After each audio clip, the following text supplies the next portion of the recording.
میری باتوں کا تعلق خاص طور سے اپنے ان بھائیوں سے ہوگا اور ان بہنوں سے ہوگا جو جوانی کی دہلیز پر قدم رکھ چکے ہیں، جن کو ہم نوجوان کہتے ہیں۔ نوجوانوں کے تعلق سے ہمارے سماج میں کون کون سی برائیاں ہیں اور اسلام کیا میسج دیتا ہے نوجوانوں کو، شریعت کیا پیغام دیتی ہے نوجوانوں کے بارے میں، اس پر آج ہم انشاءاللہ کچھ روشنی ڈالیں گے۔ میرے بھائیوں، ہم سب جانتے ہیں انسانی زندگی کا بڑا قیمتی لمحہ ہوتا ہے جوانی کا دور۔ انسانی زندگی میں سب سے زیادہ اگر کوئی خوبصورت دور ہوتا ہے وہ جوانی کا دور ہوتا ہے۔ انسان ہر اعتبار سے پریپکو ہوتا ہے، میچور ہوتا ہے، فزیکلی، ایموشنلی، جسمانی اعتبار سے، ذہنی اعتبار سے انسان جوانی کی عمر میں مضبوط ہوتا ہے۔ اسی لیے اللہ تبارک و تعالی نے انسانی زندگی کے سارے دور میں جوانی کے دور کا الگ سے حساب اللہ تبارک و تعالی قیامت کے دن لے گا۔ اللہ کے پیارے نبی صلی اللہ علیہ وسلم فرماتے ہیں، ترمذی وغیرہ کے اندر یہ حدیث موجود ہے،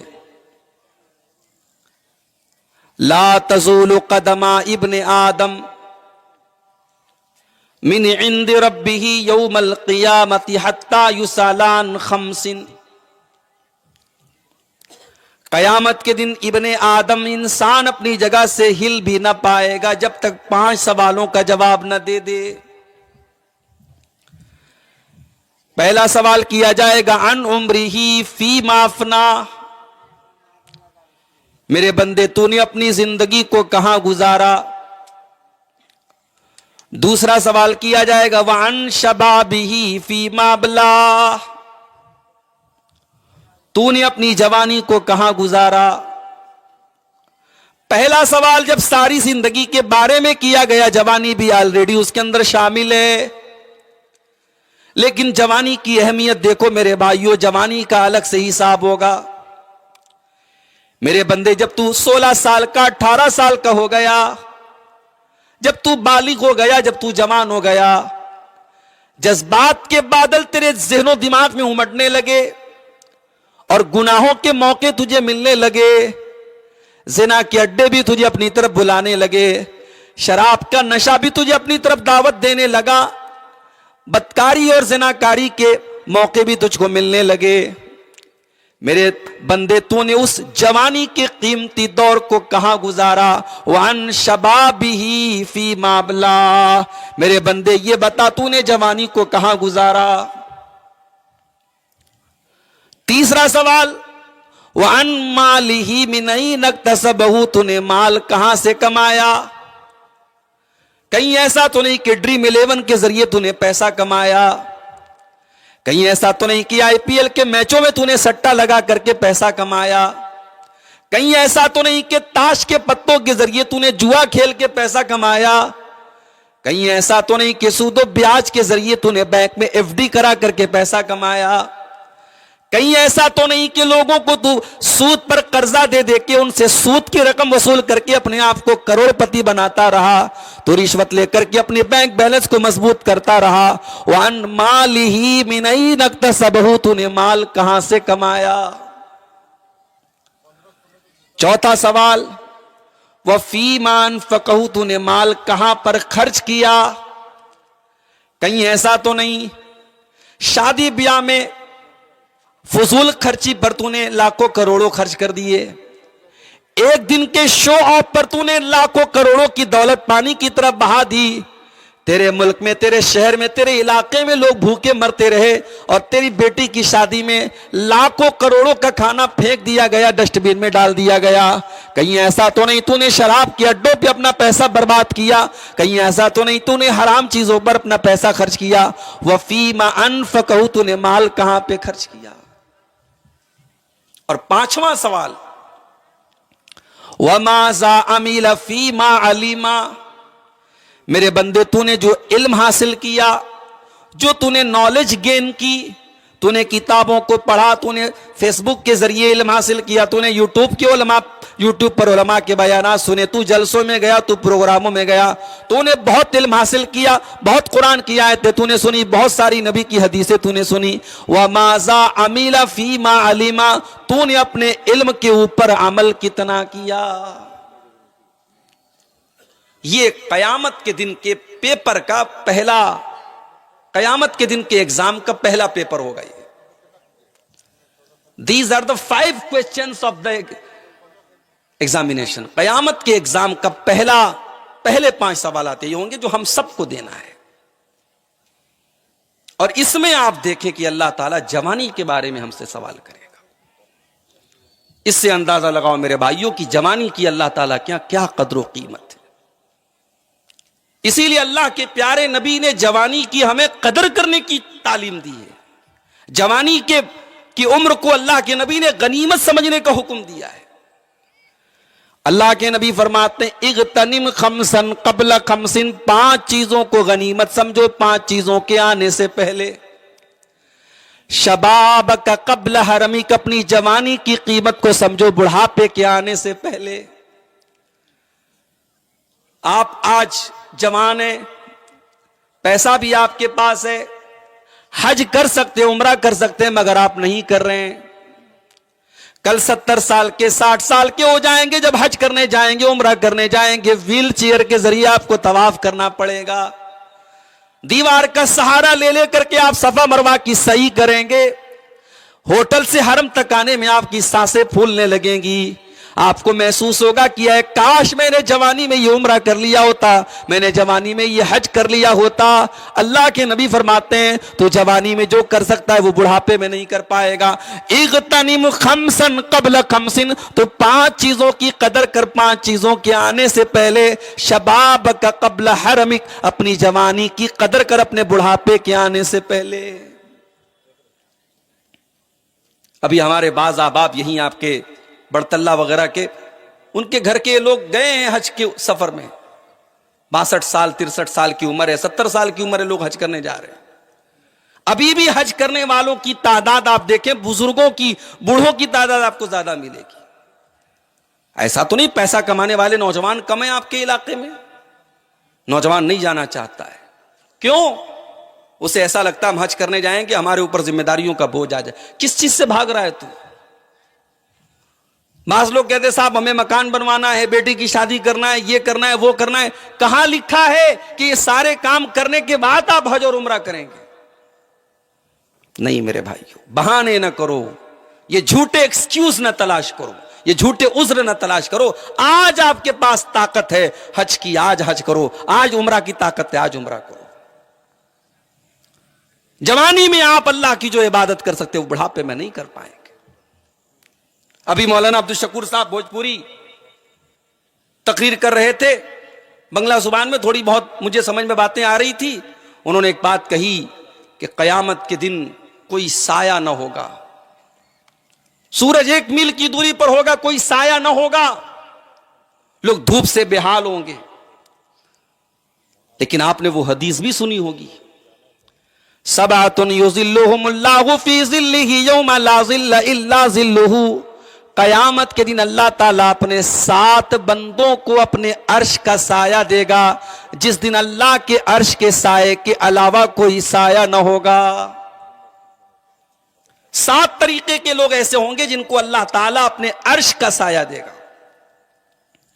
اس میں پہلا نمبر آپ نے فرمایا امام عادل، انصاف کرنے والا امام، انصاف کرنے والا بادشاہ.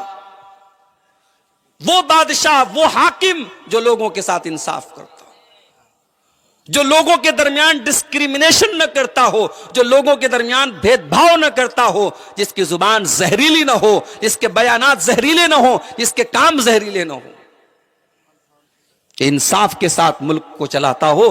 امام عادل، ایسا امام، ایسا خلیفہ، ایسا بادشاہ، ایسا حاکم اللہ کے عرش کا سایہ پائے گا.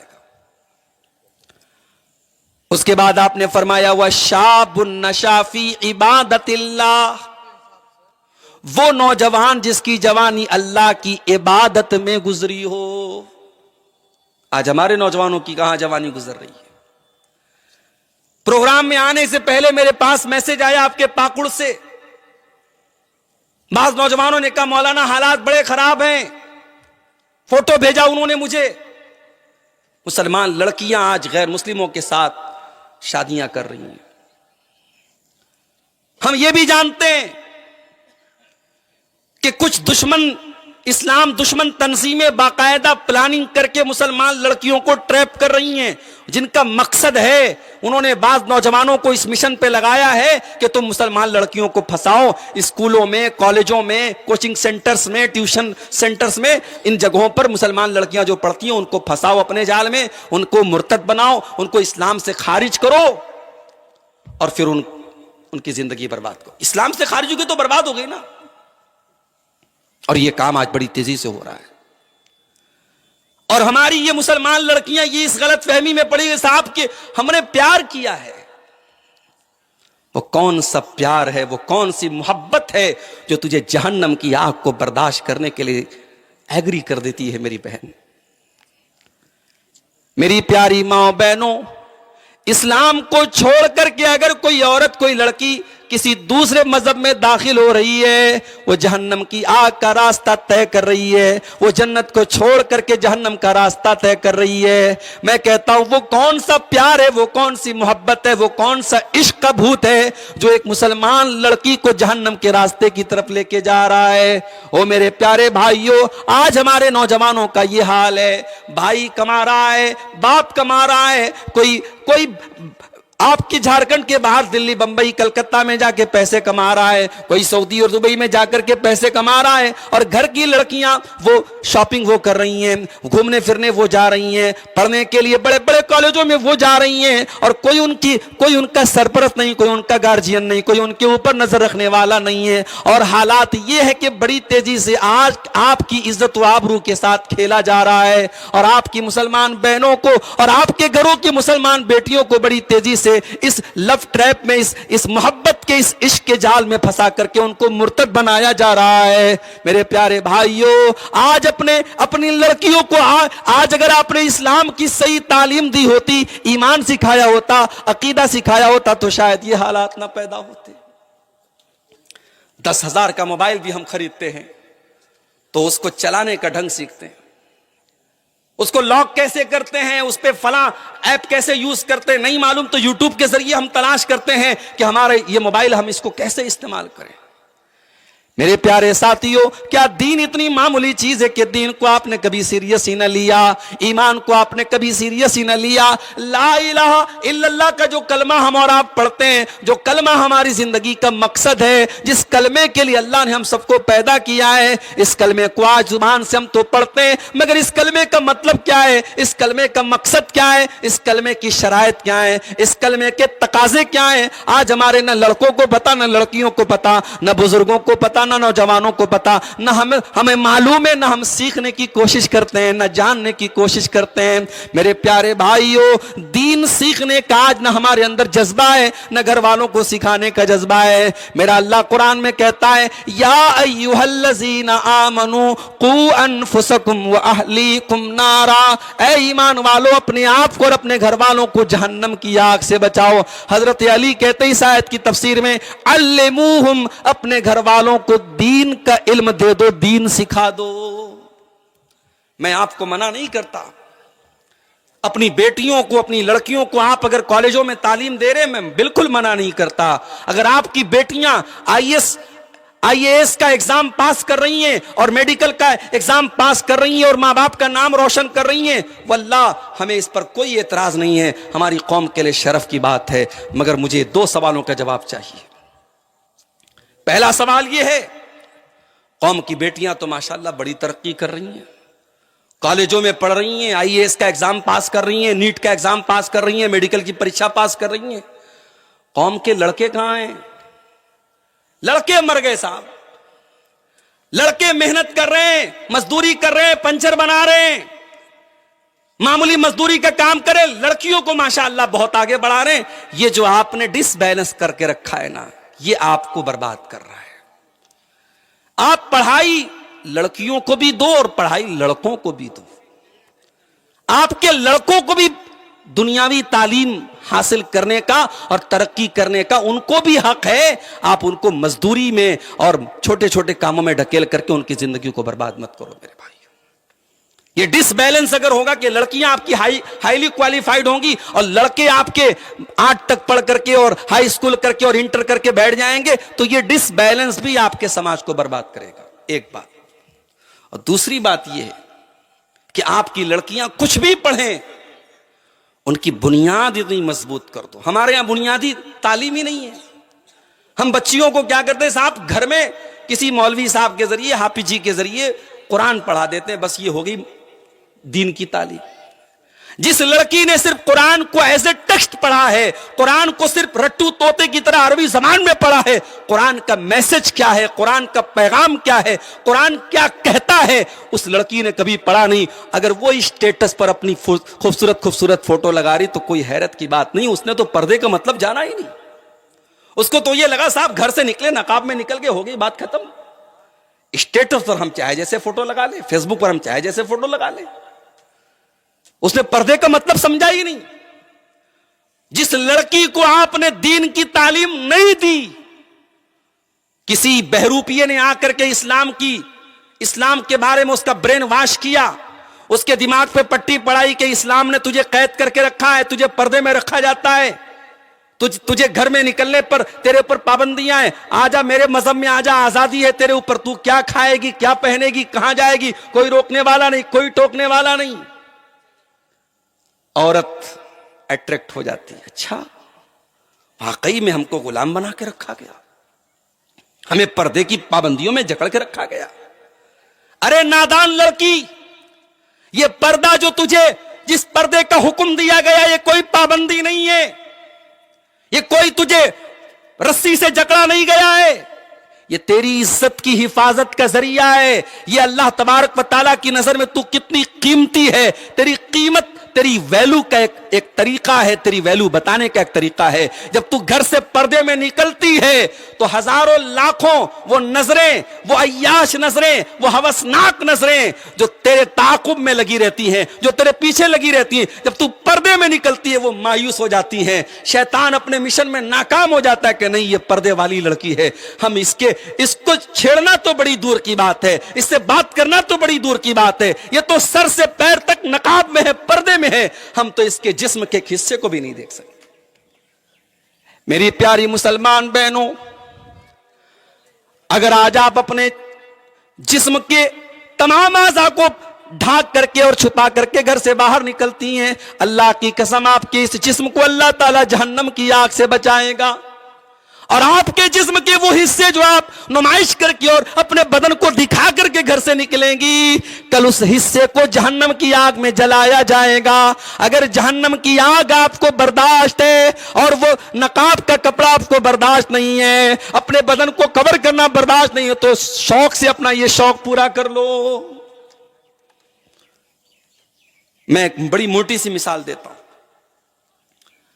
10-20 ہزار کا موبائل ہوتا ہے تو ہم لوگ اس کو ایسے جیسے تیسے کہیں بھی رکھ لیتے ہیں، مگر 1,00,000 1,50,000 والے جو موبائل آتے ہیں، آئی فون آتا ہے اور سیمسنگ کے بعض موبائل آتے ہیں 1.5-2 لاکھ کے آتے ہیں.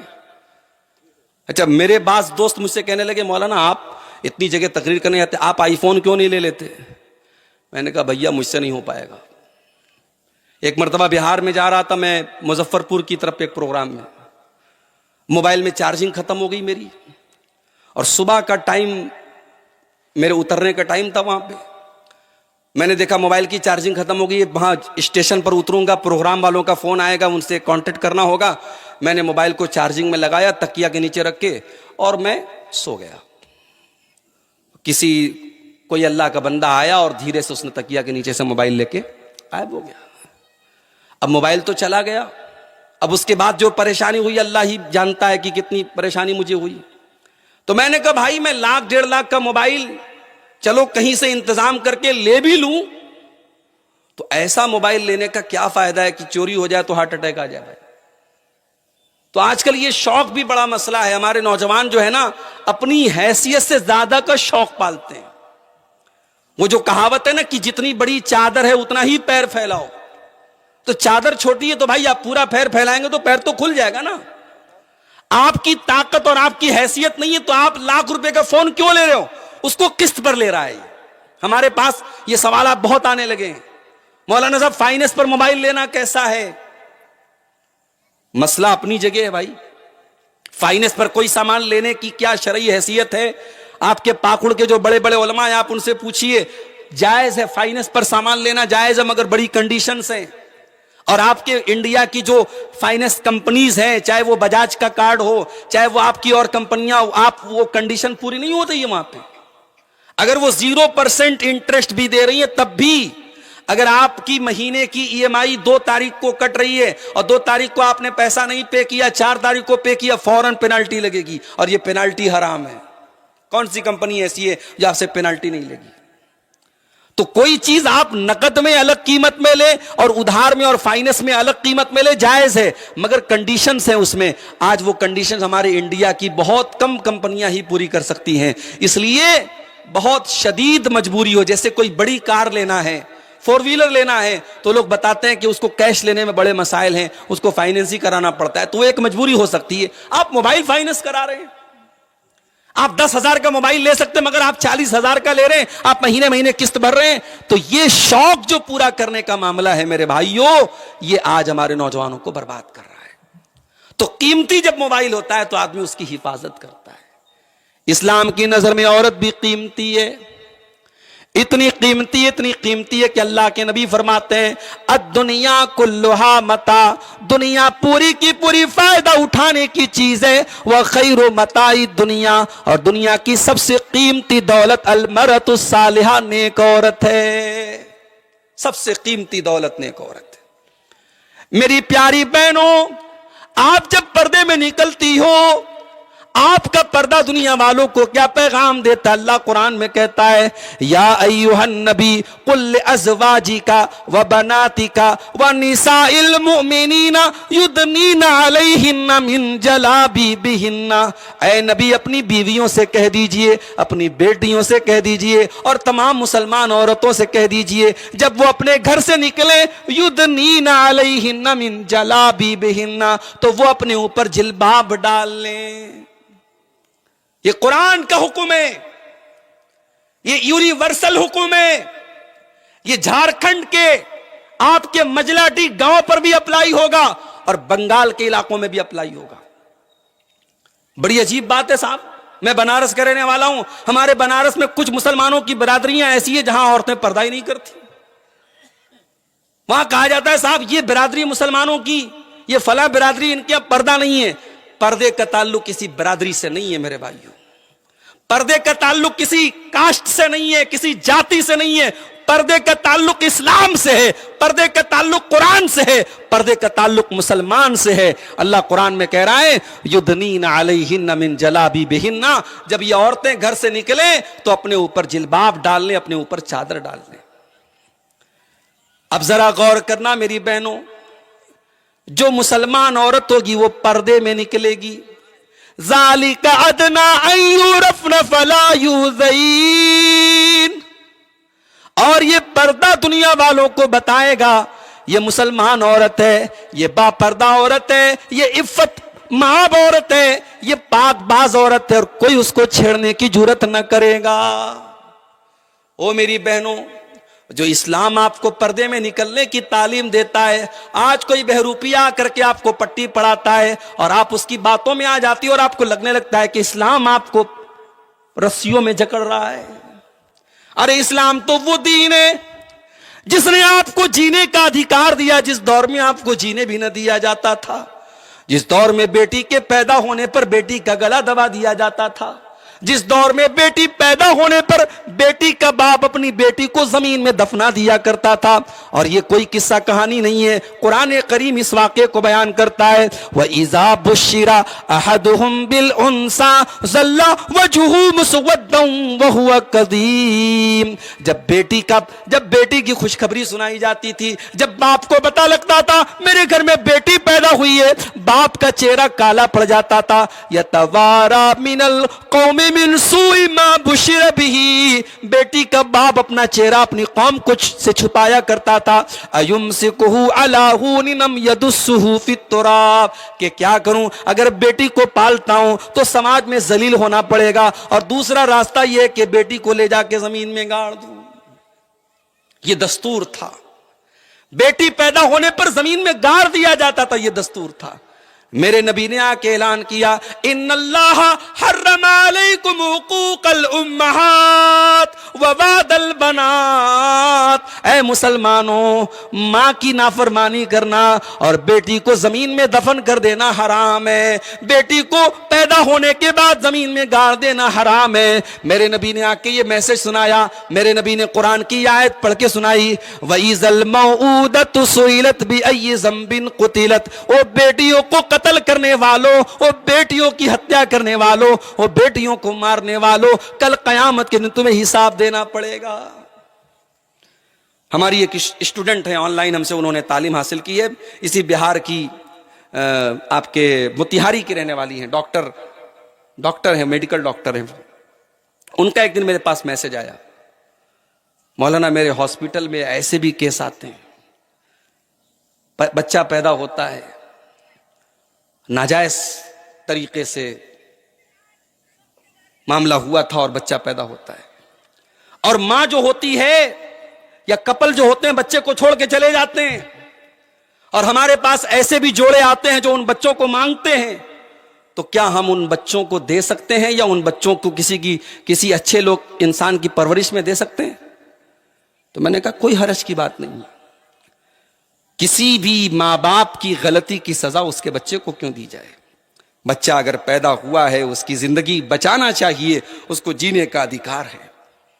حالات یہ ہے میرے بھائیوں سماج کے، آج زناکاری اور بدکاری کے ذریعے جنم دیے جانے والے بچے آج یا تو ماں کے پیٹ میں ہی قتل کر دیے جاتے ہیں ابارشن کے ذریعے، یا پھر ہاسپٹلوں کے ڈسٹ بین میں پھینک دیے جاتے ہیں.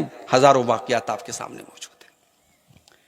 میری بہنوں، اسلام وہ پاکیزہ مذہب ہے جس نے آپ کو جینے کا ادھیکار دیا ہے. جس دور میں آپ کو مار دیا جاتا تھا میرے نبی نے آپ کو جینے کا ادھیکار دیا. اور اتنا ہی نہیں، بیٹی پیدا ہونے پر میرے نبی نے جنت کی خوشخبری دی.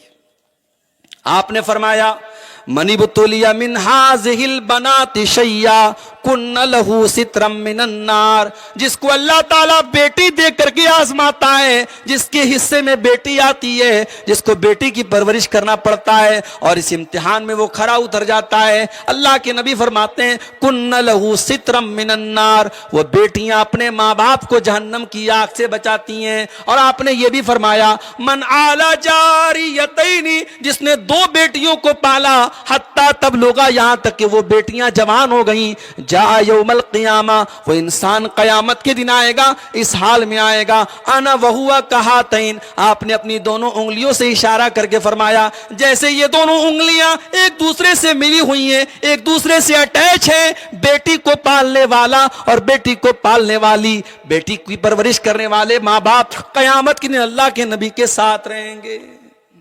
یہ مقام ہے بیٹی کی صحیح پرورش کرنے والے کا. میری بہنوں، اسلام کے تعلق سے کوئی برین واش کرتا ہے اور آپ کا برین واش ہو جاتا ہے، یہ حیرت کی بات ہے. کہیں نہ کہیں بنیاد کمزور ہے.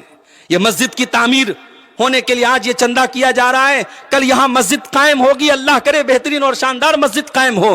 لیکن ہم جب کوئی عمارت بناتے ہیں تو ہم اس کی بنیاد کو میرے بھائیوں مضبوط کرتے ہیں. ایک مسلمان کی بنیاد اس کا عقیدہ ہے، اس کا ایمان ہے، اس کی توحید ہے. اپنے بچوں کی بنیاد اتنی مضبوط کرو، ان کو توحید ایسی سکھا دو، ان کو ایمان ایسا بتا دو، ان کو شرک کی اتنی نفرت ان کے دل میں ڈال دو کہ مر جائیں مگر شرک نہ کریں، کٹ جائیں مگر شرک نہ کریں، زندگی ختم ہو جائے مگر توحید سے سمجھوتا نہ کریں. اتنا پکا ان کا ایمان اور اتنا پکا ان کا عقیدہ کر دو میرے بھائی.